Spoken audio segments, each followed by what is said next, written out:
Sallallahu ala Muhammad.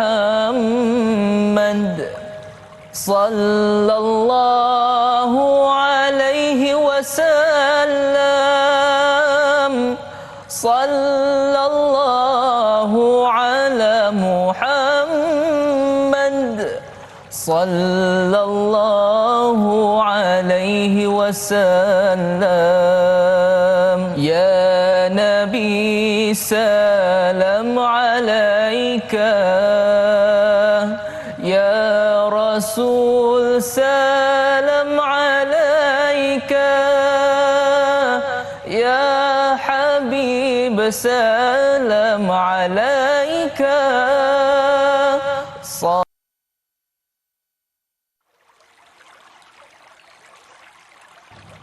Sallallahu ala Muhammad. Sallallahu alaihi wasallam. Sallallahu ala Muhammad. Sallallahu alaihi wasallam. Ya Nabi salam alaika, ya Rasul salam alaika, ya Habib salam alaika. Salawatullah alaika. Sallallahu ala Muhammad. Sallallahu alaihi wasallam. Sallallahu ala Muhammad. Sallallahu alaihi wasallam.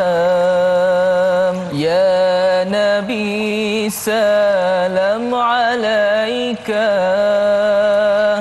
ya Rasul salam alaika, ya Habib salam alaika. Salawatullah alaika. Sallallahu ala Muhammad. Sallallahu alaihi wasallam. Sallallahu ala Muhammad. Sallallahu alaihi wasallam. Ashraqal badru alaina, fahtafat minhul buduru, misla husnika ma ra'ayna qattu ya wajhas sururi. Sallallahu ala Muhammad. Sallallahu alaihi wasallam. Sallallahu ala Muhammad. Sallallahu alaihi wasallam. Anta syamsun, anta badrun, anta nuru fawqa nuri, anta iksiru wa ghani, anta misbahus suduri. Sallallahu ala Muhammad. Bismillahirrahmanirrahim. Assalamualaikum warahmatullahi wabarakatuh. Alhamdulillahirabbil alamin, wassalatu wassalamu ala asyrafil anbiya'i wal mursalin wa ala alihi wa sahbihi ajmain. Allahumma salli ala Sayyidina Muhammad, Allahumma salli ala Sayyidina Muhammad, Allahumma salli ala Sayyidina Muhammad wa ala ali Sayyidina Muhammad wa ba'du. Alhamdulillah. Pertama dan selamanya, mari sama-sama kita panjatkan rasa syukur pada Allah Subhanahu wa taala pada pagi yang berbahagia ini, Sayyidul Ayyam, penghulu pada segala hari. Kita dipertemukan pada tanggal kita lihat di sini 3 November 2023 bersamaan dengan 19 Rabiul Akhir 1445. Mudah-mudahan pertemuan pada pagi ini dirahmati dan diberkati oleh Allah Subhanahu wa taala. Di samping menghidupkan kehidupan, di samping juga kita meneruskan apa yang telah kita rancang dalam kehidupan kita, semoga semuanya berjalan lancar. Penonton, saya dan semua yang menyaksikan pada ketika ini, alhamdulillah kita bersiaran. Mudah-mudahan pembuka bicara kita pada pagi ini memberikan input dan ilmu yang menarik untuk sama-sama kita kongsikan dan kita pelajari, dan sama-sama juga kita dapat ambil manfaat daripadanya. Sidang penonton, hari ini perbincangan berkenaan dengan topik yang sedang anda saksikan secara langsung Tanyalah Ustaz, dengan topik perbincangan gangguan seksual salah siapa. Anda juga boleh menonton siaran hari ini secara HD di www.tonton.com.my. Hari ini kita akan bersama dengan bintang ilmuwan kita. Dan sidang penonton, kalau kita perhatikan tajuk perbincangan pada hari ini bukan hanya sekadar dibawa untuk pelengkap sahaja, tetapi ianya adalah satu yang patut kita fikirkan dengan sebaik mungkin, kerana gangguan seksual bukanlah berlaku pada ketika ini ataupun di zaman ini sahaja, sudah pun berlangsung ataupun berlaku sejak sekian lama, tetapi belum lagi kunjung reda, dan kadang-kala ada juga yang berpandangan ini adalah hal biasa sahaja. Alah, ganggu sikit-sikit, alah melawak sikit-sikit, takkan tak boleh, dia kata.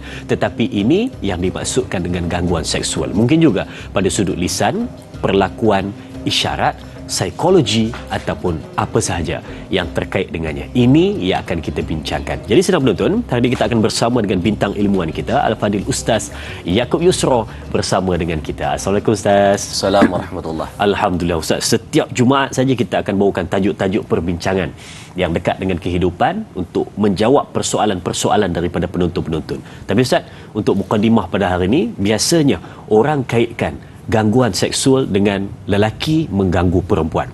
Tetapi ada tak yang dimaksudkan dengan 4 jenis? Perempuan mengganggu perempuan, lelaki mengganggu lelaki, lelaki mengganggu perempuan, ataupun perempuan mengganggu lelaki. Mukadimah dari Ustaz, silakan. Baik, bismillahirrahmanirrahim. Assalamualaikum warahmatullahi taala wabarakatuh. Alhamdulillah, alhamdulillah, nahmaduhu wa nasta'inuhu wa nastaghfiruh. Yang saya hormati Dinda, rahmati Allah, dan semua rakan-rakan penonton TV Tanyalah Ustaz, dan Allah memberikan kebaikan. Baik tuan-tuan, bila sebut tentang gangguan seksual, satu benda yang saya rasa kita harus cakna dan ambil tahu, ambil berat, kerana benda ini mungkin berlaku kita si pelakunya ataupun kita si mangsanya. Dan dia tidak ada istilah hanya semata-mata laki pada perempuan. Yeah. Zaman-zaman law ni jangan ada buat main. Perempuan-perempuan pun lebih daripada 3 line ni kadang-kadang kan. Dia sexual harassment juga boleh berlaku daripada kalangan perempuan kepada orang lelaki. Yeah. Cuma hak ni nampak cak ayam sangat lah kalau kita tengok daripada kalangan lelaki yang mungkin pergi buat report kena cabul. Tapi hakikatnya benda ni tetap berlaku, kerana dari segi ta'rif sexual harassment ini dia mungkin berlaku daripada mungkin lisan, mungkin daripada perbuatan, menggunakan simbol-simbol tertentu, mungkin dari segi ejekan, ataupun dari segi body language yang membuatkan benda tu dalam bentuk tis ataupun mengganggu, bawa kepada ketidaksenangan. Contohnya dia makan aiskrim, dia buat jilat lebih-lebih depan orang ramai, depan seseorang, maka perbuatan-perbuatan yang sebegitu juga turut termasuk dalam tajuk perbincangan kita yang kita akan panjang lebarkan pada pagi ini, bersesuaian dengan soalan-soalan yang ditanya, insya-Allah. Maka bukan hanya termaktub kepada perempuan dan lelaki, lelaki perempuan, perempuan lelaki-lelaki, maka semua ini adalah termasuk dalam ancaman-ancaman yang perlu kita faham dan ambil tahu. Itu adalah hak dan perkara yang agama jaga. Sebab itu dalam maqasid syariah itu sendiri adalah di antaranya dalam hak menjaga kesihatan mental kita, akal ataupun akli kita. Maka yang ni yang kita nak jaga tubuh badan dan akal itu adalah termasuk dalam hak yang perlu kepada seorang muslim itu jaga dengan baik. Kemudian Allah memberikan kebaikan pada tajuk perbincangan kita pada pagi ini, insya-Allah. Subhanallah, itu dia. Yang patut kita ambil cakna dan patut kita ambil peduli bukan perkara main-main dan bukan perkara yang remeh-temeh berlaku dalam kehidupan, bukan hanya sekadar gurauan, tetapi ianya adalah satu perkara yang sangat penting dan patut dilihat oleh setiap sudut daripada kehidupan kita. Baik sedang penonton, sebelum kita lihat soalan di Facebook, kita perbetulkan persepsi penonton-penonton. Mungkin juga ada yang menyaksikan perbincangan pada hari ini, dia tengok tajuk ni, dia kata, ni tajuk ni nak salahkan siapa ni? Bukan. Memanglah betul tajuknya gangguan seksual, salah siapa? Bukan kita nak salahkan sesiapa, tetapi kita nak melihat siapa yang patut untuk bertanggungjawab dan patut untuk memperbetulkan dan patut untuk melihat bagi memperbaiki situasi yang telah pun berlaku supaya tidak berlaku seterusnya pada masa akan datang. Kita lihat tanggungjawab siapa. Baik. Sedang penonton, soalan di Facebook, kita lihat soalan pertama pada hari ini, ada dua soalannya. Yang pertama, disebutkan soalan ini dari Izara di Facebook rasmi. Tanyalah Ustaz TV3, Assalamualaikum. Apakah perbezaan antara gangguan seksual dengan penderaan seksual? Apakah kesalahan keduanya itu sama menurut Islam? Dan soalan yang kedua, bagaimana untuk mengenal pasti indikator ataupun tanda-tanda ataupun ciri-ciri tingkah laku mangsa gangguan seksual ini? Ini kerana bagi mereka yang diganggu segelintir bersikap memendam rasa dan tidak meluahkan. Mohon pandangan dari Ustaz. Terima kasih. Terima kasih juga sahabat kita Izara untuk soalan ini. Silakan Ustaz. Baik, terima kasih untuk pembukaan soalan yang sangat baik berkaitan perbezaan di antara gangguan seksual dan juga penderaan seksual. Ini dua istilah yang berbeza, tetapi dua-duanya menyalahi dari konsep perundangan itu sendiri dan dia dikira sebagai, dia bukan komersial tapi adalah satu jenayah. Dan dalam Islam itulah jenayah yang berat lah.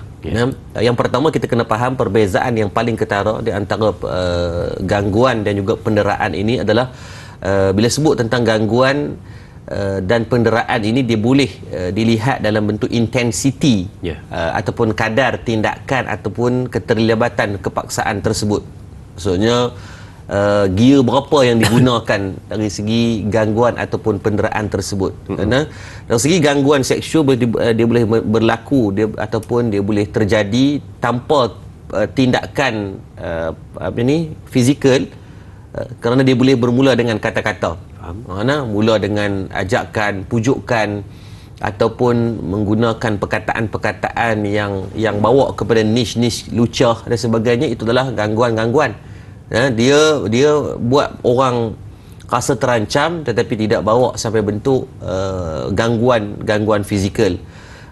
Adapun dari segi penderaan seksual itu sendiri disebut melibatkan kepada paksaan, manipulasi. Dia manipulit dari segi mungkin dia ada autoriti ataupun kuasa, maka dipaksa menggunakan dengan penderaan seksual ataupun senioriti. Banyak kes kalau di rumah tempat pelungan yang kami di Madat jaga, memang ada beberapa orang yang dirogol oleh abang. Dan ada beberapa kes yang kita uruskan dalam beberapa tahun ini yang ayahnya rogol pun ada. Maka dia menggunakan, dimanipulasi dari segi autoriti ke senioriti ataupun power yang dia ada tadi. Dan juga fizikal yang melanggar lah, maksudnya melanggar hak dari segi raba dan sebagainya. Maka itu adalah segi penderaan fizikal. Baik, contoh yang ketara lah dari antara penderaan dan juga gangguan ini. Kalau dari segi sudut gangguan, dia membuat gangguan atau komen seksual yang tidak diingini ataupun yang tidak disenangi. Contoh kalau kita tengok lah ni, di ruangan-ruangan FB ataupun di ruang-ruang media sosial dia sendiri, menggunakan dengan perkataan-perkataan, komen-komen yang bawa kepada gangguan seksual ataupun mungkin bawa kepada body shaming, yang bila orang baca, kawan tu baca tu, dia rasa insecure daripada mesej-mesej yang dibawa. Dan semua ni boleh dibuat laporan kepada SKMM dan dibawa kepada saman sivil tu boleh dibawa. Dan juga menunjukkan bahan pornografi kepada orang yang tak mau. Sekarang ni kalau kita tengok di ruang-ruang Telegram, di WhatsApp dan sebagainya sendiri, banyak menyebarkan ruang-ruang benda macam tu. Mengikut teradap dia main dengan random. Mengintai ataupun buat panggilan seksual. Ada sedikit-sedikit yang dia buat video call, kita pergi angkat, and then dia screenshot gambar, dan benda itu akan dijadikan modal untuk ugutan. Ini adalah gangguan-gangguan. Tapi of course lah benda ni kalau kita buat laporan sangat susah kerana loophole-nya sangat besar. Dari segi commercialize jenayah ini nak dikaitkan. Nah, adapun dari segi yang dikatakan dengan penderaan seksual pula, dia bersifat kepada pemerkosaan ataupun cubaan pemerkosaan, mukhadimah lah dia baru nak buat, dengan mungkin dia mula dengan pi menyerang kawan tu, peluk ataupun raba, maka itu ada ruang-ruang yang digunakan, sama ada melibatkan fizikal ataupun dibuat dengan cara yang lembut ataupun kasar, itu adalah gangguan seksual. Dan juga termasuk dalam paksaan itu adalah sama ada persetujuan atau tak persetujuan. Biasanya berlaku penderaan seksual ini kerana ada banyak kes yang kita tengok di mahkamah syariah yang sedang berlaku hari ini adalah suami isteri. Suami buat ini penderaan seksual kepada isteri pun banyak. Suami ni sepak tau, dia lebih cokorai ke apa tau, pihak ketum ke apa, dia pulun ni ligan bini, padahal bini dia dengan cara yang halal Nabi ajak, maka mulakanlah dengan bagi kesenangan kepada kedua-dua pihak. Tapi tak, ada satu kes yang kita jumpa baru ni, sampai isteri ni trauma untuk berhubungan dengan suami dia sendiri kerana suami dia ni nafsu apa tau, perasan ni makan ubat kuat apa tak tahu yang membuatkan berlakunya keadaannya. Jadi yang ni kita nak bincangkan agar jauh perbincangan kita. Nanti kita akan cerita tentang macam mana kita nak tahu seseorang itu menjadi mangsa. Kita rehat seketika agar tuan-tuan pun ambil nafas, minum air dengan duk buat cempera teruk pagi ini. Tajuk yang best kita ambil sebagai manfaat dan pengetahuan, mudah-mudahan insya-Allah. Alhamdulillah, terima kasih diucapkan kepada Fadil Ustaz untuk menjawab persoalan yang kedua. Kita berehat seketika. Kita kembali selepas ini bersama Tanyalah Ustaz. Biar tahu, jangan keliru, jangan ke mana-mana.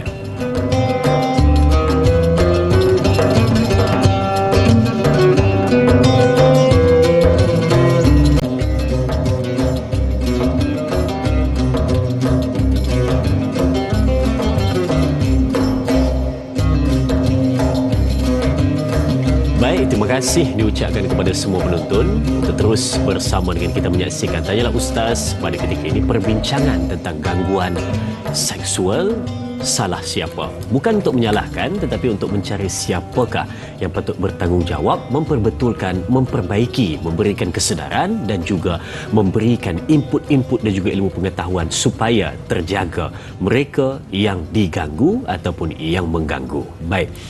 Kalau tadi ada persoalan dari sahabat kita Izara untuk soalan berkenaan dengan bagaimana nak tahu ciri-ciri ataupun digunakan perkataan indikator ataupun indikator yang menunjukkan seseorang itu pernah diganggu ataupun sedang diganggu, dan kadang-kala mereka berada dalam keadaan memendam rasa ataupun dalam keadaan kemurungan, tidak mau luahkan pada sesiapa, hanya memendam diri sahaja. Jadi bagaimana Ustaz? Baik, terima kasih. Sambungan sedikit berkaitan, kita nak tahu pada mangsa-mangsa yang terkena dengan gangguan ataupun penderaan seksual ini, normalnya dan high probability-nya mereka ini dalam keadaan yang bila insecure, mereka malu dan sebagainya, maka mereka akan memendam dan tak mau abang ke orang lah. Benda tu bawa kepada aib, malu dan sebagainya. Dan sebenarnya benda-benda ni jugalah yang menjadikan asbab semakin besar pemangsa-pemangsa ini mencari mangsanya, sebab bila ada orang yang malu tu nak bersuara tadi, maka biasanya apa yang kita boleh trace dan detect, kita tengok sendiri persamaan kepada beberapa budak yang kita jaga yang terkena dengan sexual harassment ataupun dalam bentuk penderaan seksual ini. Yang pertama yang sangat jelas adalah segi perubahan fizikal. Dia tak lalu makan, dia dari segi jadi dia punya intense fizikal tu akan nampak. Dia payah nak tidur, dan kalau dia tidur tu lebih daripada musang lama, dia punya tahap geram dia tu kan. Jadi dari segi normality fizikal tu nampak secara obvious akan berubah. Itu yang pertama. Yang kedua adalah dari segi perubahan mental dia. Yang ni pun kalau kita orang yang berurusan dengan dia, maka kita akan tahu bagaimana perubahan yang sangat ketara dari segi mental dia. Kalau dia belajar, maka kita tengok dari segi performance pembelajaran dia akan begitu ketara. Even kita pun ada student yang pernah kena sexual harassment, kena kawan dia sendiri yang selalu duk raba dia, selalu duk minta pujuk dia untuk buat benda-benda yang tak sepatutnya antara lelaki sama lelaki, maka membuatkan kita tengok dari segi graf pengajian dia ataupun performance pengajian dia jatuh dengan cara yang mendadak. Maka di situ bila kita minta guru untuk jumpa dia untuk sesi kaunseling, mula-mula dia tak berani habaq. Tapi bila lama kelamaan tengok secara drastik sangat menurun itu, bila ditanya heart to heart lah, one to one itu, barulah diceritakan. Dan memang benda itu ada kebenarannya. Yang ketiga, adalah lagi pengasingan sosial. Dia akan mula untuk buat distance dengan orang kerana dia rasa setiap orang itu adalah jenis jahat tak relax kan. Jadi nak ambil kesempatan untuk apa semua, maka dia lebih jadi introvert. Kalau orang introvert tu dia jadi hyper introvert. Sampai tak mau keluar bilik langsung, sampai even makan sekalipun menjadi satu benda yang boleh bawa kepada masalah, maka itu adalah red flag yang saya rasa semua orang kena ambil berat lah. Dan yang keempat, yang ni adalah disebut dengan PTSD ataupun post traumatic stress disorder, yang benda itu akan bawa kepada level yang boleh bawa kepada penyakit mental nanti kalau tidak kita ubatilah. Maka dalam soal ni pada saya, apa jua daripada sudut yang kita nampak perubahan kepada tingkah laku seorang, sama ada kita sebagai guru, apatah lagi sebagai mak ayah, sepatutnya kalau anak kita ataupun ahli keluarga kita sebagai mangsa, percayalah insya-Allah tuan-tuan boleh trace dia, boleh nampak perubahan dia kalau kita sebagai seorang ibu dan ayah yang betul-betul menjalani fitrah sebagai ibu ayah yang betul lah. Dan mesti akan nampak punya. Dia takkan dia boleh naturekan benda tu sebab dia melibatkan kepada diri yang diancam. Karena kalau kita sebagai guru pun, macam ada satu kes yang berlaku yang sampai dia ni boleh bunuh orang. Bahkan dia kena sexual harassment. Bila dia maklumkan kepada guru, dan kes ni beberapa tahun lepas berlaku di sebuah sekolah, maka tidak diambil kisah pun. Cikgu kata lah, biasalah budak-budak baru nak up kena bully sikit, ni dia ambil kisah. Dia ambil macam tu. Even saya adalah askar dulu pun, banyak kes-kes yang kita tengok yang berlaku yang macam ni, bila pegawai atasan kita buat lebih kurang, bawa kepada yang pertama bunuh diri. Dan memang ada pun junior saya, squad saya yang bukan squad saya, squad junior saya yang dia bunuh diri sebabkan dia diliwat. Dan benda tu kalau dia maklumkan kat pegawai atasan, kita ni sebagai orang yang macamnya kadek askar ni jadi macam satu pride lah kan, maka dia ambil tindakan bunuh diri. Maka benda ni saya rasa red flag yang jelas lah. Kalau kita nampak, kita bantu, sama ada kita seorang ayah, penjaga, guru ataupun kawan. Jadi mudah-mudahan ada 4 daripada tanda-tanda tadi memberikan satu pendidikan yang baiklah untuk diri sendiri dan semua, agar kita cakna tentang apa yang berlaku. Nabi sebut dalam hadis, la yu'minu ahadukum hatta yuhibba li akhihi ma yuhibbu li nafsihi. Tak sempurna iman seorang tu kalau dia tak kasihi saudaranya seperti mana dia mengasihi dirinya sendiri, insya-Allah. Subhanallah, itu dia tanda-tanda apabila terlihat pada seseorang itu mungkin dia berada dalam keadaan tertekan ataupun menyendiri ataupun juga menjauhkan dirinya daripada sosial, daripada masyarakat, daripada kawan-kawan, malah daripada keluarganya sendiri, menjadi pendiam secara tiba-tiba. Mungkin itu di antara salah satu tanda-tanda yang berlaku. Baik. Soalan seterusnya di Facebook dari sahabat kita Sahziatul Sidi. Assalamualaikum Ustaz, katanya apakah faktor penyebab gangguan seksual ini? Disebabkan faktor pemakaian yang tidak sopan. Contohnya, fashion-fashion terkini yang mencolok mata membuat pandangan orang lelaki terlihat menggiurkan dan terjadi gangguan seksual. Lebih-lebih lagi, sekarang di medsos ataupun media sosial juga tanpa segan silu bagi golongan wanita berjoget. Justru orang lain pula yang menjadi bangsa gangguan seksual ini, kesan dari pandangan mata yang tidak dijaga. Soalan yang kedua, viral mengenai pusat tahfiz. Anak-anak tahfiz telah menerima gangguan seksual dan amang seksual. Apakah berita sedemikian menjadikan segelintir ibu bapa merasa takut untuk menghantar anak-anak mereka ke tahfiz, dan apakah sedemikian menjadikan agama dipandang tidak baik kerana ada segelintir bersikap buruk yang sedemikian? Mohon pandangan Ustaz. Terima kasih juga sahabat kita untuk persoalan ini. Baik, terima kasih pada Puan Sahziatul Siddiq. Berkaitan pertama soalan tentang pemakaian, adakah menjadi faktor kepada boleh terjadinya gangguan seksual ataupun penderaan seksual ini. yang pertama kita kena faham sudah pastilah dari segi hak tanggungjawab pemakai ini Allah sebut dalam surah An-Nur berkaitan kena jaga pakaian bergelok, melabuhkan pakaian, melepasi bahagian dada, tidak ketat. Maka itu spesifikasi yang Islam didik kita agar kita kena faham prevention is better than cure. Mencegah lebih daripada mengubati. Maka itu Islam datangkan dengan ubat, mencegah dulu siap-siap. Baik, dia kata Ustaz, habis yang di negara-negara orang yang tutup aurat pun berlaku, ya, of course berlaku kerana secara totalnya kita beriman dengan hadis yang disebutkan dalam Sahih Imam Muslim dan kitab As-Sahih 5098. Hadis Nabi kata, dia kata Nabi sebut sabda Nabi SAW, dua jenis manusia yang akan menjadi ahli neraka, yang Nabi kata aku tak ada tempat untuk tengok mereka zaman lah ni, kerana mereka hidup di kemudian harinya selepas kewafatan Rasulullah.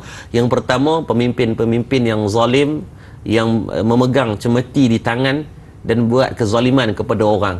Yang kedua, Nabi kata adalah wanita-wanita yang berpakaian seperti bertelanjang. Pakai tudung, Ustaz, tapi tudung yang tidak menutupi aurat, tudung yang singkat ni sampai sini tapi terdedah di bahagian lain. Pakai telekung, tapi telekung yang kain lycra, Ustaz, yang kain yang lekat pada tubuh badan. Ataupun pakai tudung yang di atasnya seperti bonggolan-bonggolan unta, yang dia sengaja dinaikkan itu sebagai untuk poin-poin untuk trigger untuk nak tarik perhatian orang untuk tengok dia. Make up ni tuan-tuan lebih pada opera wayang Cina kan. Bibiak saja tiga color lebih 80 syarat kadang-kadang. Maka perbuatan-perbuatan seminilah yang disebut oleh Nabi SAW yang perlu dijaga dari segi batasnya agar boleh prevent benda-benda yang tak sepatutnya. Adapun dari segi perbuatan seksual rasmi ini, total kita katakan adalah tanggungjawab pelaku. Kan? Soal orang pakai mungkin kalau dia kata apa so dia pakai seksi, tak yang hang kata pergi buat siapa kan. Soal dia pakai, kamu diajarkan apa? Tundukkan pandangan.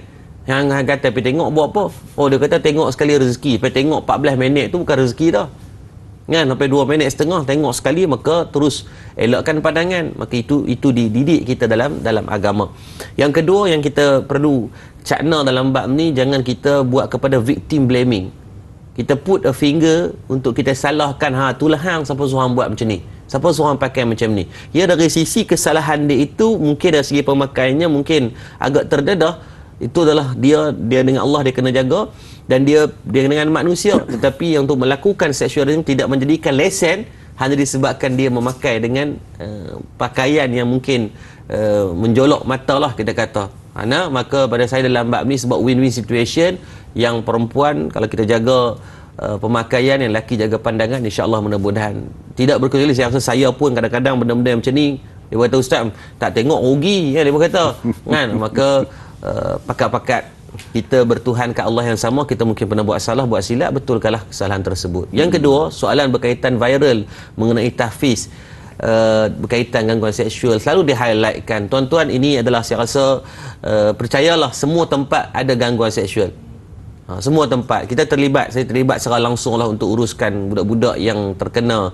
Kita buat kerjasama dengan JKM dan beberapa badan yang lain, badan berautoriti yang banyak kena gangguan seksual ni, termasuk non-Muslim, pelbagai bangsa, multi-ration, multi-religion, multi-race, semua ada gangguan seksual. Cuma biasanya segelintir wartawan kiriman Tuhan ni, bukan semua. Sebahagiannya yang memang mereka ini suka kepada tajuk yang sensasi ataupun rare.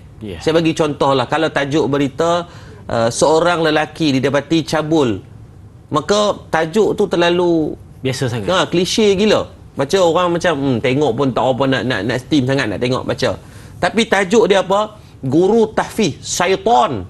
Dia bukan bos syaitan, syaitan. Nak abang kata setan sungguh ni cara guru ni. Pula guru tahfiz, maka dia ada dua word, tahfiz dan juga syaitan. Itu cabul pelajarnya yang hafal Quran 30 juzuk tu dia lah. Hak tu memang confirm duduk kat muka surat depan macam tu mata tengok. Patut orang komen pun apa ni tahfiz, padahal kalau kita tengok yang berlaku ni merata aja. Sekolah menengah, sekolah rendah, even baru ni dalam tahun ni di sekolah kebangsaan biasa, daripada sekolah menengah, sekolah rendah. Cuma macam saya kata tadi lah, tugas segelintir, betul saya nak tegur juga kepada mungkin wartawan-wartawan dan sebagainya, hati-hati dalam setiap penulisan kita, penyebaran maklumat kita. Mungkin kita akan sensasi ketika tu, tetapi berapa banyak imej yang telah mungkin kita merosakkan tanpa kita sedar, hanya disebabkan kita nak kepada kesensasian tadi. Kesian dekat mungkin orang-orang yang nak membina nama baik dari segi madrasah, sekolah ataupun mana-mana institusi itu. Maka in every part cerita yang kita nak ceritakan itu, pastikan kita timbal balik dengan cara yang baik dan waraslah, insya-Allah. Tidak di-highlightkan hanya pada satu institusi. Tidaklah saya membela juga kalau yang buat salah itu tetap salah, tidak menghalalkan matlamatnya, tapi be fair lah dalam bab ni, insya-Allah. Mudah-mudahan itu dia kan. Nak memberikan kesedaran itu tidak ada masalah, tetapi jangan sampai membuka aib dan juga menjatuhkan mana-mana pihak. Baik, senang penonton, kita ada pemanggil di talian. Assalamualaikum. Waalaikumsalam. Ya puan, silakan dengan soalannya. Okey, saya Lisa daripada Jeram. Okey, nak bertanya kepada Ustaz. Ya. Ustaz, saya pernahlah dapat aduan daripada seorang perempuan yang bagi tahu dia kena gangguan, lebih kurang macam gangguan seksual daripada suami saya. Okey, so saya nak tanya, sebagai tindakan saya sebagai seorang isteri, apakah patut saya buat untuk menegur suami saya supaya betul-betul terjatuh dosa dan macam kesilapan suami saya. Itu saja. Baik puan. Okey, itu terima saja. kasih. Ya. Okey. Waalaikumsalam warahmatullahi. Terima kasih puan untuk soalannya sebentar tadi. Jadi bagaimana Ustaz dengan persoalan tadi? Okey, baik. Yang pertama, kita kenal pasti dulu apa batas gangguan seksual yang dibuat. Sebab kadang-kadang benda ni harus ditabayun dengan cara yang baiklah. Adapun terima kasih pada Puan Niza untuk satu soalan yang pada saya sangat beranilah. Bukan kita nak mengaibkan siapa-siapa, tapi kalau benda itu salah perlu ditegur yang pertama, dan perlu dihentikan. Kalau tidak, dia akan keep going dan dia akan membesarlah.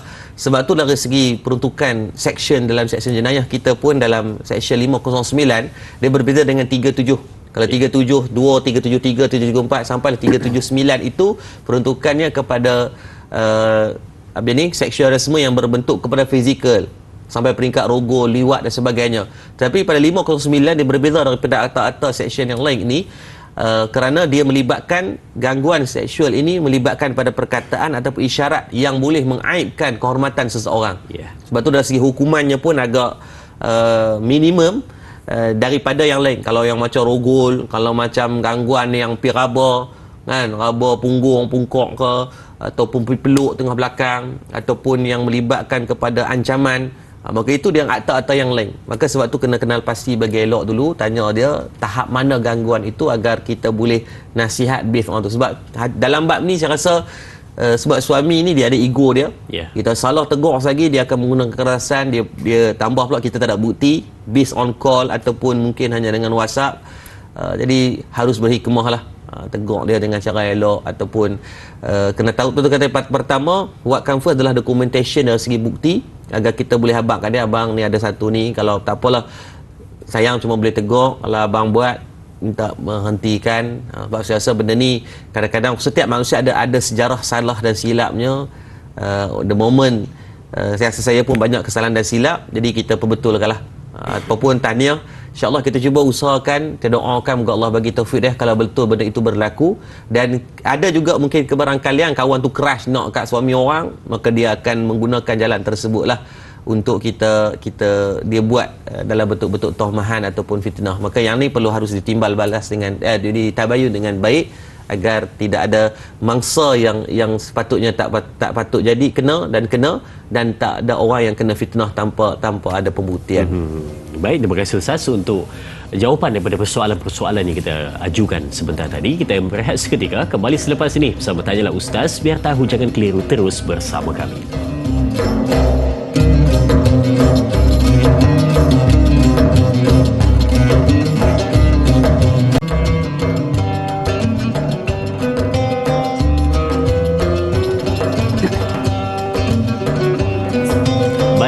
Terima kasih dan terima kasih diucapkan kepada semua penonton terus setia bersama dengan kita menyaksikan Tanyalah Ustaz. Pada ketika ini perbincangan gangguan seksual salah siapa. Baik, kita nak teruskan persoalan di Facebook dari sahabat kita, Puan Ruby Abu Bakar Ruby. Assalamualaikum Ustaz, katanya apakah kesan ataupun langkah-langkah yang boleh diambil oleh mereka yang menjadi mangsa gangguan seksual dari ahli keluarga sendiri seperti yang viral ataupun viral baru-baru ini hingga hamil akibat dirogol oleh ayah kandung sendiri. Mohon ulasan dari Ustaz. Terima kasih. Terima kasih juga sahabat kita Puan Ruby untuk soalan ini. Silakan Ustaz. Baik, terima kasih pada Puan Ruby. Sebelum kita nak ni, saya nak mengajak tuan-tuan, ada 1,000 orang lebih yang sedang menonton pada pagi ini. Pada saat tajuk ni sangat teknikal dan penting untuk kita ambil tahu dan cakna. Saya nak mengajaklah semua untuk tolong bantu kita share dan copy dan hantar dalam grup-grup yang kita ada agar lebih ramai orang yang mendapat pengetahuan dengan asbab penyebaran kita bersamalah. 1,000 orang ni memegang tanggungjawab dan amanah untuk kita sebarkan agar insya-Allah Allah memberikan keberkatan kepada kita semua insya-Allah. Jadi apa tindakan yang perlu dibuat khususnya pada mangsa-mangsa, sebab dia benda ni dia macam kanser yang terus membara, dia terus jadi dan jadi. Even di bawah jagaan kami sendiri pun ada satu kes yang saya rasa yang paling worst lah yang kita pernah jumpa. Dia pernah dirogol pada umur 8 tahun, dah start dirogol oleh ayah kandung, dan selama 2 tahun berulang kali. Dan yang kita duka citanya mak pun tahu, even mak dia pun tahu, mak kandung dia, bukannya mak belah ke apa, bukan.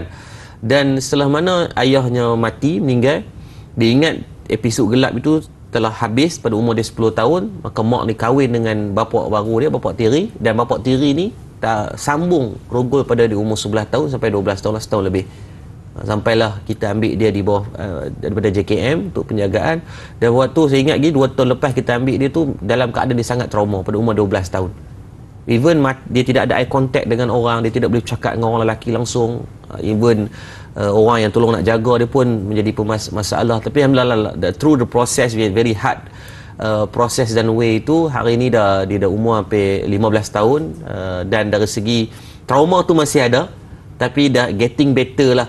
Cuma dia macam time bomb, kalau di mind dia punya angin tu kadang-kadang dia akan bawa kepada mental issue dah. Maka sebab tu benda-benda ni harus diambil berat. So apa perlu dibuat? Maka yang pertama, orang yang mungkin kena sama ada seksual ataupun penderaan, sama ada gangguan ataupun penderaan ini, yang pertama, you have to talk to someone. Kamu kena cakap dengan orang. Siapa yang kamu percaya? You have to. Jangan kamu pendam, kerana benda tu akan jadi time bomb untuk diri kamu.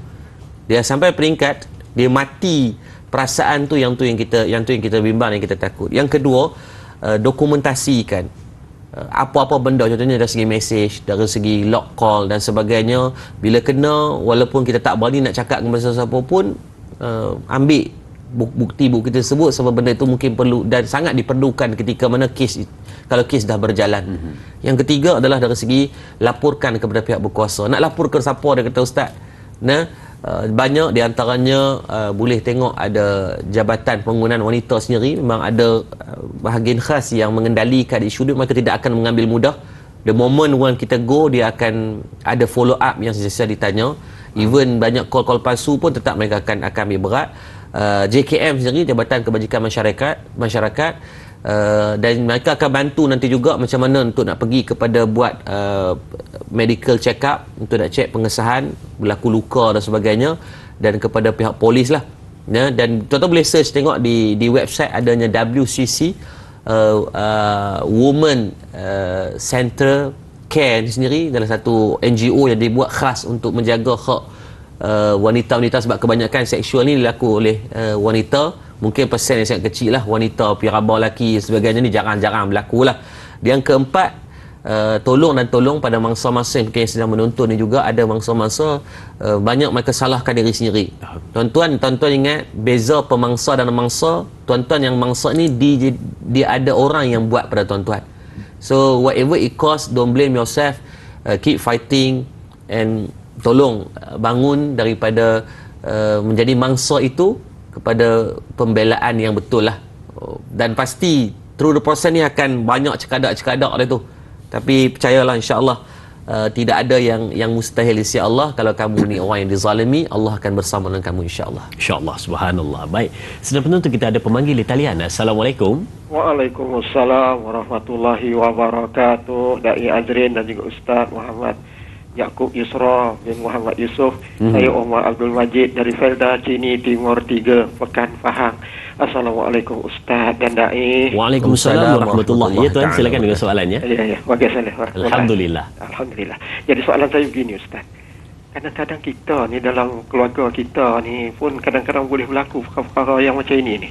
Soalan saya, apakah punca? Sedangkan kadang-kadang tu si wanita ni kadang-kadang anak tu dah cukup bagus, dah tutup aurat, berhijab elok, tapi boleh juga berlaku perkara yang lagu ni Ustaz. Pasal saya nak tanya, apa punca sebenar yang perkara ni berlaku?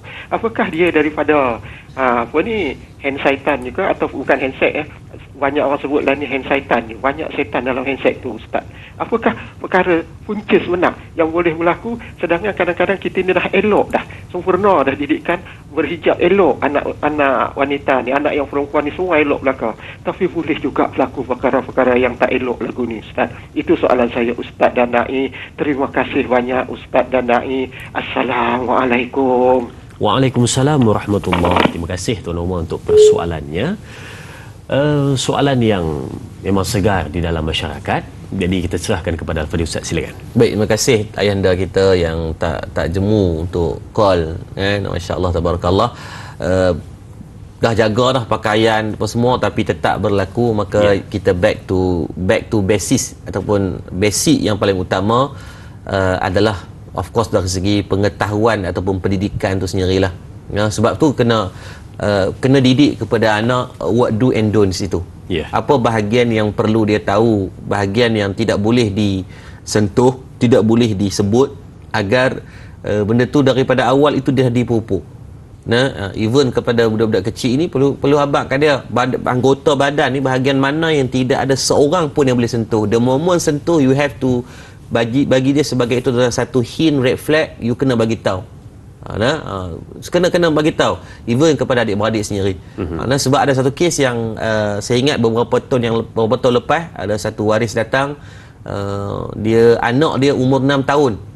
Umur 6 tahun di sekolah sekolah budak-budak lah yang 6 tahun ni, kindergarten 6 tahun.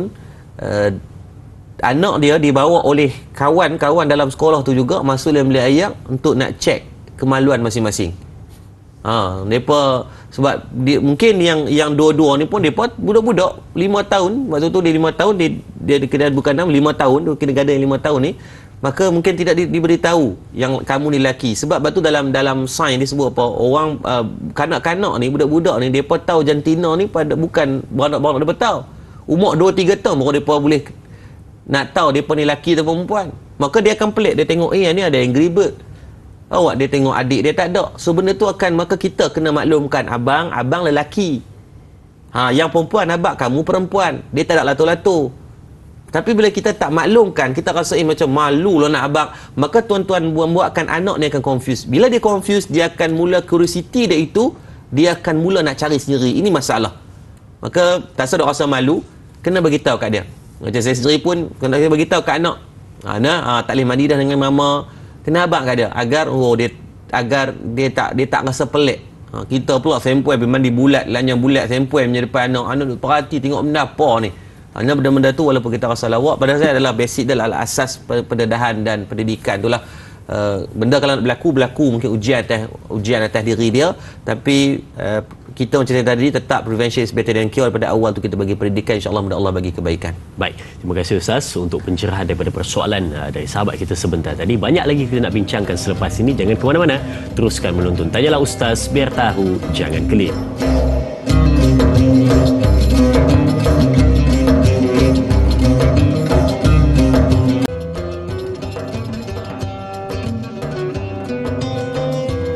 Alhamdulillah kembali bertemu untuk teruskan perbincangan kita. Tapi sebelum itu kita nak bersama dengan Al-Fadhil Ustaz Yaakob Yusra. Kita nak tanya berkenaan dengan sedikit sebanyak tentang Murtada Dakwah Center yang mana kini sedang berlangsung terus giat dalam pembinaan dan ada dah yang dah siap sepenuhnya dan ada juga lagi yang masih dalam pembikinan untuk fasa yang seterusnya. Dan Ustaz, kita tahu, kita lihat di media sosial dan juga yang Ustaz ceritakan kepada kita, Madat memang bergerak aktif menyediakan pelbagai program khususnya untuk remaja dan juga golongan-golongan remaja ni supaya mereka lebih dekat dengan masjid dan juga majlis ilmu khususnya. Dan di samping Ustaz merangka ataupun Madat merangka program-program untuk remaja-remaja ni, pastinya akan adanya kita lihat percampuran ataupun akan datangnya pelbagai golongan. Jadi bagaimana Ustaz meletakkan satu garisan ataupun garis panduan supaya ikhtilat tu terjaga di samping kita nak menyuburkan dan nak meramaikan anak muda untuk datang ke program. Bagaimana Ustaz? Baik, saya rasa cabaran yang sangat besar untuk kita, pendekatan dakwah yang dibuat hari ini adalah macam mana kita nak kita nak blend semua tu di dalam satu sistem yang dalam pematuhan yang baiklah. Of course budak-budak anak-anak muda ini mereka bahasa ninya adalah agak liak sebelum mereka kenal. Tapi dah mereka kenal ni, depa ni soleh belaka. Cuma kadang-kadang biasalah kita macam zaman kita muda pun merapu kak kan. Bukannya buah lah orang panggil kan. Maka batu kita, pada saya pendekatan yang pertama mengenalkan mereka kepada institusi dakwah atau masjid surau tu pun adalah satu dakwah yang baik dah. Macam alhamdulillah dalam minggu ni saja kita ada lebih daripada 2 orang bukan Islam, satu daripada Belanda, saya buat post baru ni namanya Nino, dah sebulan di Malaysia dan dia alhamdulillah lah sedang banyak bergiat untuk mengenal tentang Islam. Dan yang kedua baru ni Vic nama dia, juga 2-3 hari yang lepas jumpa, dia mula tertarik untuk mengenal tentang Islam. Pada saya itulah dakwah yang kita bawa dari segi pendekatan, buat program-program. Macam kita tengok dalam gambar tu, kita buat liga penalty, kita buat e-football, pakai budak-budak main game di bawah dewan serbaguna dekat dengan masjid kita. Jadi dengan itu di depan main masjid, tapi yang bestnya apa yang berlaku lah Ustaz, semayang berjemaah. Jadi memanah, dan ni alhamdulillah kita baru siapkan stable kuda pun dah masuk dah. Jadi kita bekalkan tu, dan kalau kita tengok anak-anak muda ni duk support mengaji. Untuk yang pengajian hari Khamis dan Rabu untuk budak-budak, pengajian untuk budak-budak saja penuh sekarang. Ratusan budak yang berdaftar. Begitu juga program-program yang kita buat, Beyblade lah, tournament Beyblade habis 7 periuk hancur kan. Tapi walaupun kita nampak benda tu macam seolah macam lawak pada kita, tapi tidak pada budak-budak ini. Mereka perlukan suntikan program yang sesuai dengan mereka. Dan insyaAllah pada bulan hadapan kita buat himpunan maknyah Malaysia. Bukan nak suruh jadi maknyah yang produk main lolak starlight mampu ikut. Yang main ni lah orang-orang yang nak hijrah. Jadi kita akan bantu mereka buat program bersesuaian. Biar dalam program tu saya maklum lah, kita nak biar mereka turun dalam selut, biar ketam ketik kaki depa buat keluar suara jantan tu balik kan. Nak betulkan balik keadaan tersebut. Jadi we have no judge. Pada saya syurga itu hak untuk semua. Kita beri peluang yang sama. Kita pun belum tentu ahli syurga, maka kenapa tidak kita buka ruang, insya-Allah. Subhanallah. Dan Ustaz, kalau kita lihat pelbagai inisiatif Madat sediakan kepada masyarakat khususnya, dan macam Ustaz ceritakan kepada kita sebentar tadi, macam-macam program dilaksanakan untuk anak muda, untuk remaja, untuk muslimat, untuk masyarakat, pelbagai program telah pun dilaksanakan. Jadi mungkin Ustaz menyaksikan pada ketika ini, penonton-penonton yang menyaksikan kita semuanya tertarik dan nak mendengar lagi penceritaan tentang Murtada Dakwah Center.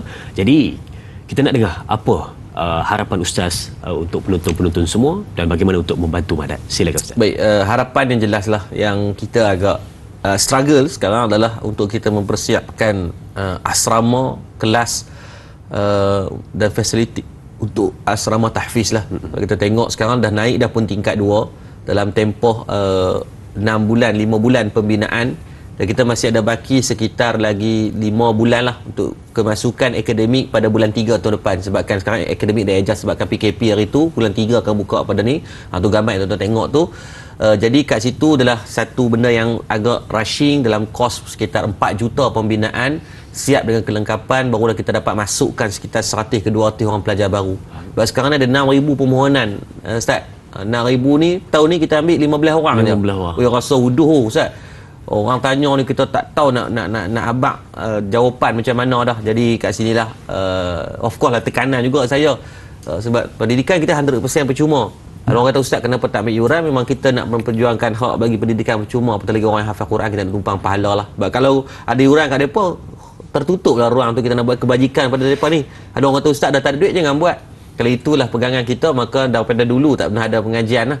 semua orang struggle lah pada saya pun sebagai juru cakap pada pihak Madat, alhamdulillah dari segi kita tengok day to day itu pergerakannya sangat baik dan lahirkan lebih daripada hampir 100 orang yang dah habis hafalan Quran 30 juzuk, 90% habis yang masuk di tempat kita. Dan alhamdulillah minggu lepas 4 daripada pelajar kita yang masuk kelayakan kebangsaan dapat 4 orang dapat wakil untuk memanah, mewakili Kedah dan pergi kepada pihak kebangsaan. Bayangkan baru setahun kita ambil pelajar-pelajar terlibat dengan memanah, ada 4 orang dah boleh wakil kebangsaan.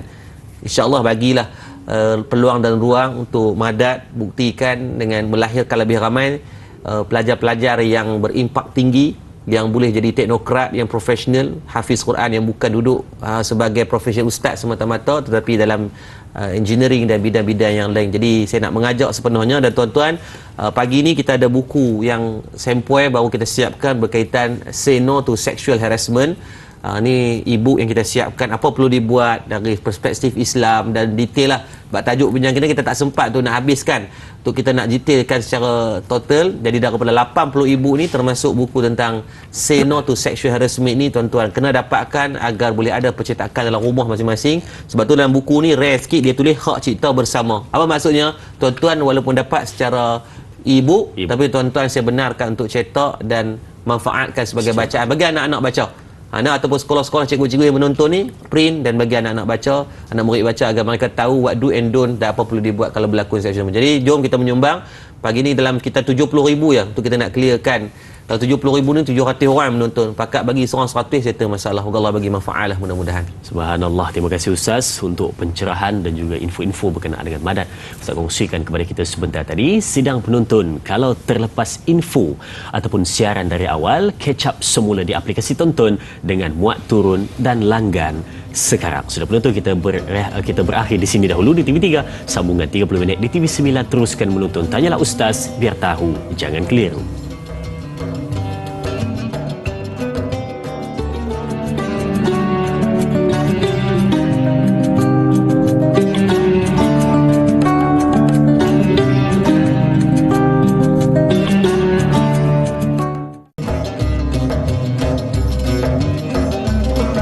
Terima kasih diucapkan kepada penonton, tetap setia bersama dengan kita meneruskan perbincangan. Suasana di studio pada ketika ini semakin dingin, tetapi perbincangan kita semakin panas untuk menjawab persoalan-persoalan yang diajukan oleh penonton-penonton, sama ada di Facebook rasmi Tanyalah Ustaz ataupun di talian yang membuat panggilan. Terima kasih diucapkan kepada semua. Banyak lagi persoalan kita nak ambil dan kita nak jawab untuk kefahaman penonton-penonton semua. Baik, kita nak lihat soalan di Facebook dari sahabat kita, Puan Jura Azlin Sofian. Katanya, Assalamualaikum Ustaz. Soalan saya ada 2. Yang pertama, gangguan seksual di tempat kerja, apakah etika pergaulan dalam Islam untuk elak gangguan seksual di tempat kerja? Apakah tindakan yang boleh diambil mangsa jika ianya datang dari pihak atasan ataupun majikan ataupun kawan sepejabat? Soalan kedua, apakah kesan pada psikologi kesihatan dan pekerjaan mangsa ini? Mohon pencerahan Ustaz. Terima kasih. Terima kasih juga sahabat kita untuk persoalan ini. Silakan Ustaz. Okay, baik. Terima kasih kepada Kak Jura kita untuk soalan yang sangat baiklah. Saya rasa benda ini banyak berlaku pun. Cuma dalam keadaan sedang ataupun tak sedang, ataupun stage berapa kadar keterukan dari segi ukuran, unjuran sexual harassment yang berlaku. Yang pertama berkaitan di tempat kerja yang dilakukan oleh kawan-kawan pejabat, ataupun yang lebih teruk adalah daripada majikan. Ini lagi stres lah bila dengan majikan. Kalau lajak memang kena buang. Maksudnya kalau kes tu lekat ke tak lekat, hang confirm tak ada di syarikat tu lah. Jadi yang ni yang saya rasa ruang dan loophole yang akan diambil oleh pemangsa-pemangsa ini. Jadi apa perlu dibuat? Saya rasa tadi dah sebut banyak tempat yang kita boleh pergi untuk. Mereka ni akan biasanya mereka dah ada trigger point. The moment you come, they will take serious for this. Kalau kita pergi contohnya kalau di Jabatan Buruh sendiri pun dia memang akan ada, dia akan salurkan terus, channelkan terus, sama ada ke Jabatan Pembangunan Wanita, Kementerian Pembangunan Wanita, ataupun JKM juga di bawah Kementerian Pembangunan Wanita, yang memang ada unit khas yang akan facilitate atau membantu kita kalaulah kita terkena dengan itu. Sebab tu saya kata back to back, segala pembuktian yang ada itu perlu didatangkanlah. Sebab kalau tidak, pertuduhan tanpa bukti ini memang kita akan kena balik ya. Kerana walaupun betul-betul kita dikenakan dengan gangguan seksual ini. Sekarang kalau kita terus ke proses polis ni, tetap dia akan tanya benda yang sama. Bagusnya dari perundangan ini, dia sangat melindungi khususnya orang perempuan lah. Kalau kita tengok dalam Women Change for Women Center for Change, ada satu NGO yang dibuat khas untuk pembelaan ini. Let's say lah, kalau sexual harassment itu berlaku dan memang ada bukti pun, sama ada dari segi voice ataupun kita rakam dia secara senyap dengan dari perkataan dia secara lisan ataupun dari segi message, dan memang kita buat, malah polis boleh buat tangkapan reman pun.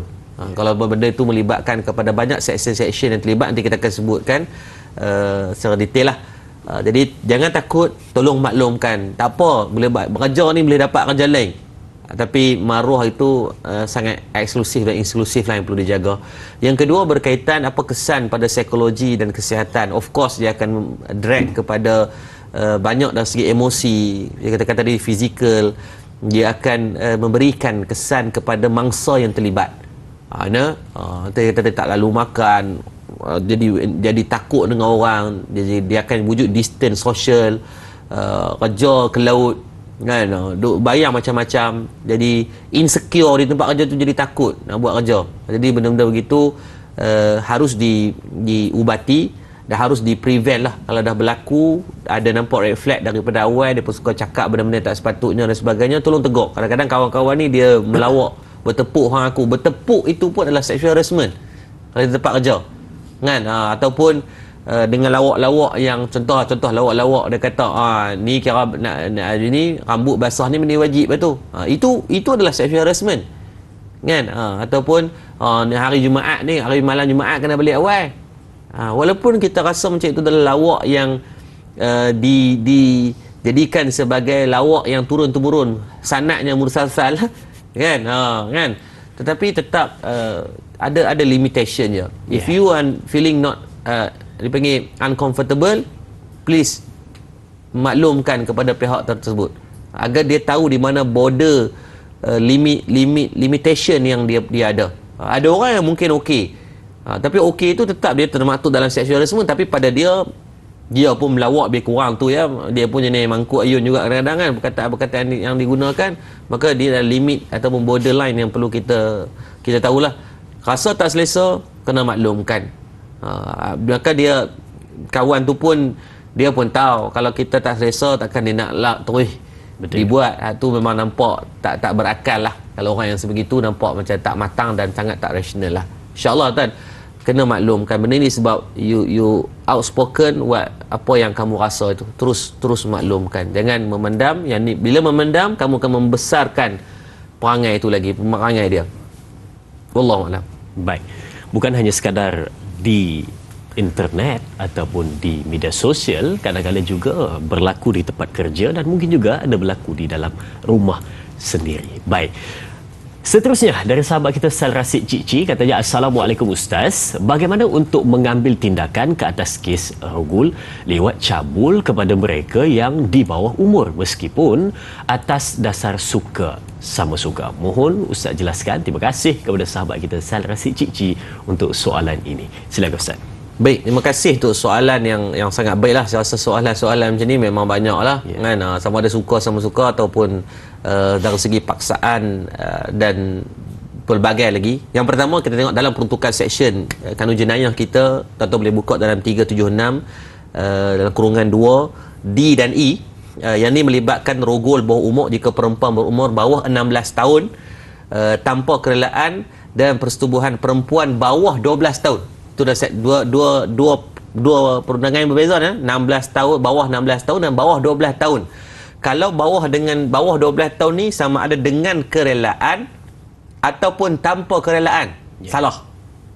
Walaupun dia suka sama suka ni, memang boyfriend dengan girlfriend, tapi depa ni awal kan, orang panggil gatal sangat, gatal mola dengan awal kan ni, depa pun suka sama suka. Tapi tetap dari segi peruntukan perundangan tetap salah. Ni jangan ada buat main. Penjara kalau disabit kesalahan minimum 10 tahun. Bungkok keluar lah tu. punggung memang bercalak lah. Memang confirm kena sebat. Memang tak relax lah. Lekat lah nanti ini pangkat dekat punggung tu. Maksimum boleh pergi sampai peringkat 30 tahun, jangan buat main. Tu bawah 12 tahun dan ada 16 tahun juga ada sectionnya. Mungkin ketika mereka bersama tu dia suka sama suka.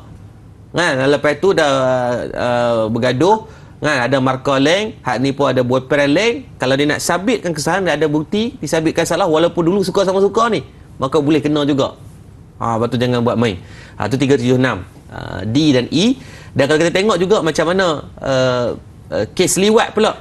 Kalau dari segi liwat, section pada 377A dan 377B, persetubuhan yang bertentangan dengan aturan tabi'i ataupun luar tabi'i lah, melakukan hubungan seksual dengan memasukkan kemaluan ke dubur. Dubur ni punggung lah, masuk ke punggung, ataupun secara oral masuk kepada mulut. Itu juga adalah luar tabi'i. Kalau sabit salah, penjara boleh bawa kepada 20 tahun. Punggung confirm bercalak dengan sebatan. Maka ini jangan diambil mudah pada saya. Termasuk pada pasangan suami isteri pun ada peruntukan section yang 375A. Suami yang menyebabkan kecederaan kepada isterinya ketika melakukan hubungan. Macam saya kata tadilah, suami ni ganas sangat, dia makan ubat apa, tongkat motor pun dia telan, membuatkan mungkin dia main share dia tu sampai bersama tu bawa kepada kecederaan. Dan ini banyak berlaku sampai ada trauma. Ada yang mohon cerai hanya disebabkan suami yang terlalu, kadang-kadang imajinasi yang melampau-lampau. Dia ikat bini dia, dia bedai dengan benda-benda tu lah. Pada dia itu adalah benda-benda yang kita rasa macam malulah nak ni, tapi itu yang berlaku, itu hakikat. Yang dibentangkan dalam masyarakat hari ini mungkin tak kena pada kita, alhamdulillah, tapi ada segelintir masyarakat yang kena. Maka dalam bab ni saya rasa saling ambil tahu dan ambil cakna. Yang bawah umur lagi lah, apatah lagi yang secara paksaan ini, maka saya rasa peruntukan undang-undang itu dah jelas sama ada kita ambil berat ataupun tidak. Wallahualam. Jelas Ustaz bagi jawapan kepada kita, siap dalam ini undang-undang lagi Ustaz serahkan kepada kita supaya kita faham dengan lebih terperinci berkenaan dengan cara untuk melaporkannya. Berehat seketika, kembali selepas ini bersama Tanyalah Ustaz, biar tahu jangan keliru.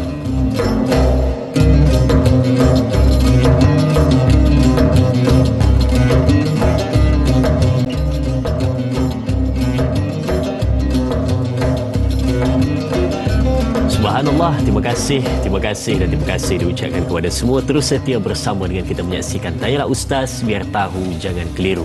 Banyak perbincangan telah kita berikan kepada penonton-penonton semua untuk kita dapat fahami dengan sebaik mungkin maksud daripada gangguan seksual bukan hanya sekadar sentuhan ataupun percakapan, tetapi isyarat juga termasuk dalam yang disebut sebagai gangguan seksual. Kita belum lagi dapat masalahnya ni, belum lagi dapat pencerahannya berkenaan dengan salah siapa dan siapa yang patut bertanggungjawab dalam kes ini. Di hujung nanti mungkin kita akan berikan kepada penonton-penonton. Baik, kita lihat soalan seterusnya dari sahabat kita, Ramlah Yahaya. Assalamualaikum Ustaz.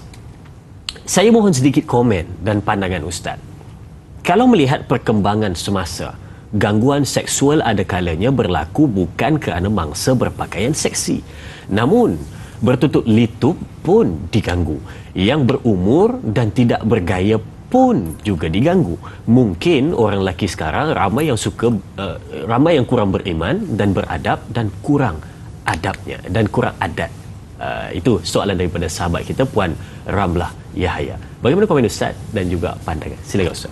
Baik, terima kasih kepada Puan Ramlah Yahya kita berkaitan dia kata of course lah, dari segi kes-kes yang kita jumpa hari ni, ada orang yang memang dah bertutup elok pun, even dah tua pun. Ada satu kes yang kalau tuan-tuan masih ingat beberapa tahun yang lepas, saya rasa mungkin 6 tahun 7 tahun yang lepas, tuan-tuan boleh cek balik dalam carian berita, seorang nenek dah kan di utara negara kita ni dirogol umur 70 lebih. Kan, kalau tengok, ya Allah, dah putus haid dah kawan tu pun. Kan, dia dah menopos lama dah. Kan, tapi tetap kena rogol. Terkejut dia pun terkejut siapa pasal. Kan, dia pun tak tahu nak bereaksi macam mana. Kan, nak tunjuk terkejut je sampai kena rogol, hanya tu disebabkan pengaruh dadah. Jadi saya rasa faktor-faktor yang mempengaruhi ini banyak sangat, dan of course dari segi kesalahan mutlak kepada pelaku lah. Kerana dari segi satu dari segi norma budaya ataupun sosial yang kadang-kadang terlalu berlebihan. Jadi semua tu faktor-faktor tu perlu diambil kira. Kadang-kadang dia trauma, dia pernah kena dengan orang, maka dia it's time to revenge contohnya. Maka dia tidak kira dah pelaku yang macam mana, when they come for opportunity ataupun peluang, maka dia akan grab that thing lah. Dan saya rasa banyak juga berlaku dalam bab ni. Bukan soal kalau bab beriman tak beriman ni, orang beriman kalau nak uji dia kena, benda tu akan berlaku ke atas dia kan. Ataupun kurangnya adat. Saya nak kata, saya rasa adat Melayu ni sangat jelas. Kita sangat berjaga-jaga lah dalam bab ni. Even dalam Islam pun ajak bila anak umur 7 tahun asingkan daripada dapat tidur. Semua itu adalah langkah-langkah pendidikan kepada anak. Tapi kita menidakkan. Even kadang-kadang anak dah 10 tahun tidur sekati dengan kita. Kadang-kadang bila dia anak ni kadang-kadang dia terjaga, duk tengok kita mungkin ada buat benda-benda yang walaupun kita berpelukan, pada dia itu adalah signal yang dia tak faham how body language di antara suami isteri itu. Sebab tu Islam ajak kita asingkan. Even dalam rumah sendiri, alhamdulillah di Malaysia ni sangat makmur. Kerajaan memperuntukkan rumah yang mampu milik pun hanya kena ada 3 bilik. Sebab apa? Diasingkan mak ayah. Kalau laki dengan perempuan, anak tu diasingkan laki-laki, perempuan-perempuan. Dan satu pembudayaan yang perlu dibetulkan juga, contohnya kalau balik kampung, balik raya, balik kenuri, kita rasa macam seronok bila tidur ramai-ramai macam dengan pelarian tu. Hampak lembek apa semua, tidur kan, laki perempuan campur aku. Walaupun benda tu kita rasa macam seronok, tapi tolong betulkan. Simple je, Ustaz, kami ramai macam nak semak. Saya ramai ke? Family saya 9 beradik, bini saya 9 beradik. Kalau balik tu tuan-tuan, macam karnival Johor Bahru. Jangan nak buat main. Ramai. Jadi nak buat macam mana? Simple tuan-tuan, kita dah buat rule, yang laki duduk satu bilik saja, yang perempuan duduk satu bilik. Kalau tu Ustaz, kami tak boleh dipisahkan. Tuan-tuan gatal sangat. Anak tak mau pisah dengan masuk hotel laki bini kan. Kita asing kata hak laki duduk satu bilik, yang perempuan satu bilik. Jadi duduk je lah. Dia kata Ustaz tak boleh Ustaz, saya rindu kat suami, setalat dia sikit ikut. Maka benda ni satu pembudayaan yang saya perlu dibetulkan. Sebab ada soal Quran iman dan adat ni, adat dalam Islam itu dan dalam masyarakat Melayu ni sangat mendidik kita dalam bab nak mencegah daripada berlaku-lakunya benda-benda macam ni lah. Dan jadi it's not for us to point the finger to siapa-siapa yang disalahkan. It's about save diri sendiri. Kalau kamu buat salah itu adalah atas kewarasan kamu yang melakukan. Bukan sebab dia ni mesti sekolah agama ni mesti sekolah kebangsaan ni mesti tak sekolah ke. Even kalau orang tak sekolah pun dia tahu itu adalah borderline yang dia perlu. This is your limit, you jangan langgar. Tapi kalau langgar juga, even orang-orang yang kenamaan, yang berpangkat, yang ada education, pangkat doktor sekalipun, kalau buat, dia akan buat. Kerana banyak je kes-kes kalau tengok yang dia adalah lecturer kan. Lecturer ni dia bukan cak ayam, dia ada PhD kan. Adapun ustaz, kalau dia bukannya ni, dia faham. Tapi tu sometimes ujian orang berbeza-beza. Pakat-pakat jagalah. Buat salah, pakat-pakat bertaubat. Saya pun ada kesalahan, kita pakat betulkan insya-Allah. Insya-Allah, itu dia. Baik, soalan seterusnya dari sahabat kita di Facebook, yakni Fatin Syuhaidah. Katanya, Assalamualaikum Ustaz. Soalan saya, apakah cara yang terbaik untuk mengelakkan gangguan seksual dan gurauan tak sepatutnya yang dinormalisasi di antara ahli keluarga dan orang terdekat? Dan soalan yang kedua, bagaimana kita sebagai ibu bapa mendidik anak-anak supaya tidak terpengaruh dengan perkara sebegini? Mohon pencerahan Ustaz. Terima kasih. Terima kasih juga Fatin Syuhaidah untuk soalan ini. Silakan Ustaz. Baik, terima kasih kepada Fatin berkaitan soalan yang sangat baiklah. Pertama, berkaitan apakah cara terbaik untuk kita nak elak daripada gangguan seksual ataupun gurauan tak sepatutnya dinormalisasikan antara keluarga ataupun orang terdekat, tempat kerja, kawan-kawan baik. Pada saya, just bagi tahu kan, jangan the moment kamu diam, kamu sedang membenarkan benda itu terus menjadi. Bila kita rasa tak apalah, aku malas nak layan, sebenarnya bila tak layan tu, dia akan terus buat. Pada dia diamkan macam tanda setuju. So macam kita ni boleh setuju di atas apa yang dia buat. Faham. Bagi tahu je kata sama ada kalau kita mungkin tak senang nak cakap dengan depan ni, kadang-kadang mungkin ni WhatsApp je dia. Kan gunalah platform surat ke, budak jenis baby sikit ke, keluar tubuh. Ni kan dia baca-baca tu dia isaf sikit ke kan. Jadi kena bagi tahu. The moment kamu diam, sebenarnya kamu sedang seolah-olah bersubahat untuk meneruskan agenda. Dan kadang-kadang benda-benda ni kita buat dalam bentuk stiker. Kan? Pernah dengar ada stiker biasa macam dia pada hantar, dia pun gambar markah segok-segok, lepas tu dia buat stiker abang balik awal malam Jumaat. Pernah dengar stiker-stiker lolak-lolak macam tu kan. Satu perbuatan stiker tu haram. Saya abang ni haram. Tak boleh buat. Kita buh gambar orang entah siapa-siapa. Kalau orang buh gambar bini kita seronok tak? Kalau kita orang buh gambar anak-anak kita nak tak? Radio dah Ustaz, kami melawak dalam grup tu, nak bagi ada baru bila buh tu barulah depa. Kalau buh gambar beruk saja depa tak layan Ustaz. Kalau buh gambar marka-marka apa semua ni, lepas tu edit perkataan sikit. Kadang-kadang pada ahli politik kita buat kan, kita dari sudut A kita kata kat B, kita buat stiker-stiker macam tu. Tuan-tuan tolong bertaubat, benda tu lah jelas benda yang haram. Jadi itulah normalisasi yang sedang dibuat. Sebab tu kena faham juga uruf setempat. Kadang-kadang dari segi melawak kita itu kita kena tahu urut kita duduk di mana. Kalau saya duduk di Mesir dulu, depa Ustaz main kepala tak apa. Orang Arab main kepala tak apa, tapi jangan main punggung dia. Tentu kita pergi tampak kau pergi raba ke, depa tu tak boleh bergaduh. Tapi tampak kepala okey. Kita tak boleh blow kadang-kadang. Tapi orang Melayu kan berbeza. Kepala tak boleh. Kalau punggung ni ngabom even dulu saya ingat kecil-kecil ni main tu pup kan, kena tu sembelit tu. Tapi kan benda tu menjadi satu dalam uruf setempat itu. Di tempat kita mungkin okey. Kalau di Malaysia perkataan contoh kata, minta maaf sebut kasar sikit, kepala bapak contohnya, itu adalah perbuatan yang kalau kita kata apa benda ni. Tapi kalau di Indonesia, saya pergi Indonesia minggu lepas, saya turun airport, dia tanya kepala bapak, dia tanya mana kepala bapak, kan, kalau kita tak faham dari segi urus setempat, amboi ni nak bergaduh ke apa, padahal dia tanya dalam rombongan saya tu siapa dia punya kepala yang bawa. Berarti kena faham. Betul kata urus setempat ini harus kita faham dari segi language-nya, dari segi body language-nya. Itu adalah benda-benda yang perlu kita agar tidak berlalunya normalisasi dari segi seksual ataupun penderaan harassment ini. Yang kedua, bagaimana didik, saya rasa ini adalah proses yang kita duk buat. Orang Melayu Islam ajak dah betul lah kan, proses didik anak. Jadi jangan asingkan tempat tidur. Kena bagi tahu kat depa mana bahagian private dia.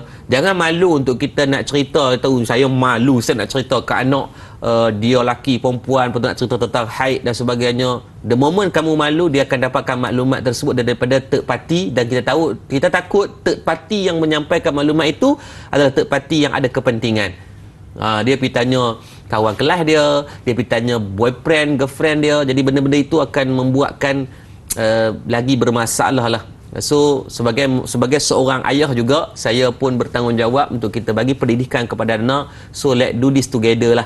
Ada kekurangan kita betulkan, sebab tu ada fungsi tanyalah ustaz untuk tajuk-tajuk yang tak relax punya, macam-macam tajuk, agar kita nak bagi pendedahan, kefahaman kepada ni. Duk tengok suami kau bersotong yang tak berhenti setiap hari kan, bila kita nak cerdik kan, kita ambil manfaat untuk kita belajar sama-sama, bukan sebab kita pandai, tapi kita saling nak menambah kebaikan ilmu, insya-Allah. Dan daripada panjang lebar perbincangan kita sebentar tadi, sudah tentu dan sudah pastinya kita dapat lihat di mana masalahnya dan di mana bahayanya, dan kita dapat faham juga apa yang dimaksudkan dengan gangguan seksual ini daripada pelbagai sudut, daripada sudut kehidupan kita. Tak kisah walaupun di mana, tetap kena berjaga-jaga. Kita, mangsa dan siapa sahaja perlu berhati-hati dalam setiap tindakan supaya tidak terlibat dalam gangguan seksual. Salah siapa adalah salah kita semua kerana tidak cakna dan tidak ambil ilmu berkenaan dengan perkara ini. Baik, Afadi Ustaz, mungkin kita boleh buat satu kesimpulan ataupun penutup perbincangan kita supaya dapat berikan nasihat akhir kepada penonton-penonton semua. Silakan Ustaz. Baik, terima kasih pada agenda saya dan Azrin dan rakan-rakan penonton ialah Ustaz. Kita berada di penghujung rancangan. last but not least, yang saya selalu kesimpulan, dan sebenarnya tajuk ni tak pernah akan ada kesimpulan penghabisannya, kerana benda itu akan terus berlaku dan akan ada yang menjadi mangsa dan akan jadi pemangsanya. Ala kulli hal, kita sama-sama betulkan mana yang kurang. Saya pernah cakap sendiri baru ni dengan Presiden Persatuan Orang-orang yang sedang berhijrah, bahkan dia dalam maknyah-maknyah ramai Ustaz, ribuan orang, dan program kita sedang buat pada mereka pun untuk membantu mereka memulihkan balik. Dan bila saya tanya apakah faktor yang menyebabkan terjadinya depa macam ni, satu jawapan yang sangat mengejutkan. Dia kata, Ustaz, 70% kami semua ni yang dah macam dia dah 40 tahun jadi maknanya memang dah kerat habis dah, tak ada apa banyak yang sampai macam tu, yang memang jadi kalau tengok Allah pun jadi perempuan betul lah, even dia berubah pun hormon-hormon pil-pil yang dimakan, ubat yang dicucuk tu masih memberikan kesan. Dia kata, Ustaz, 70% kami ni semua kena gangguan dan penderaan seksual waktu kecil. Betul, satu red flag yang saya pun ambil berat. Saya selalu bagi penekanan kepada staff, kepada anak murid, bila you kena dalam peringkat awal, sebab dia takkan terus jadi drastik. Normally tidak. Biasanya dia akan ada proses tu. Nah, maka daripada proses itu, kena pada peringkat awal, bercakap dengan orang, maklumkan pada pihak-pihak yang kita percaya agar benda itu boleh dihentikan. Ya, jadi normalisasi itu perlu dihentikan agar insya-Allah mudah-mudahan minimumkan mangsa yang akan terkena lah, insya-Allah. 70% ni bukan angka yang kecil lah pada saya, sebab mereka menjadikan tu sebagai cara nak rebel, yang laki jadi perempuan, yang perempuan jadi laki. Maka mereka tak nak dianiaya, mereka nak jadi orang yang mungkin buat kat orang pula. Ini yang paling kita takut lah. Nah, it's not what you give you get back. Biasanya dia akan bagi lebih daripada tu pula nanti. Nah, itu kita takut. Jadi Allah bagi kebaikan sekadar dulu. Terima kasih. Moga Allah bagi manfaat dan keberkatan pertemuan kita. Assalamualaikum. Amin, amin. Terima kasih Ustaz untuk pencerahan, kupasan perbincangan dan juga kesimpulan sebagai penutup perbincangan kita pada hari ini. Sedang penonton, kita ambillah apa yang diberikan sebentar tadi supaya jadi manfaat dalam kehidupan kita. Terima kasih diucapkan kepada Fadil Ustaz Yaakob Yusra. Terima kasih diucapkan kepada semua penonton. Ayuh kita tutup dengan tasbih kafarah dan suratul Asr. Subhanakallahumma bihamdika asyhadu an la ilaha illa anta astaghfiruka wa atubu ilaik. Bismillahirrahmanirrahim. Wal 'asri innal insana lafi khusr illa alladhina amanu wa amilus solihat wa tawassaw bil haqqi wa tawassaw bis sabr. Sekian, berjumpa lagi, teruskan menonton Tanyalah Ustaz biar tahu jangan keliru. Assalamualaikum warahmatullahi wabarakatuh.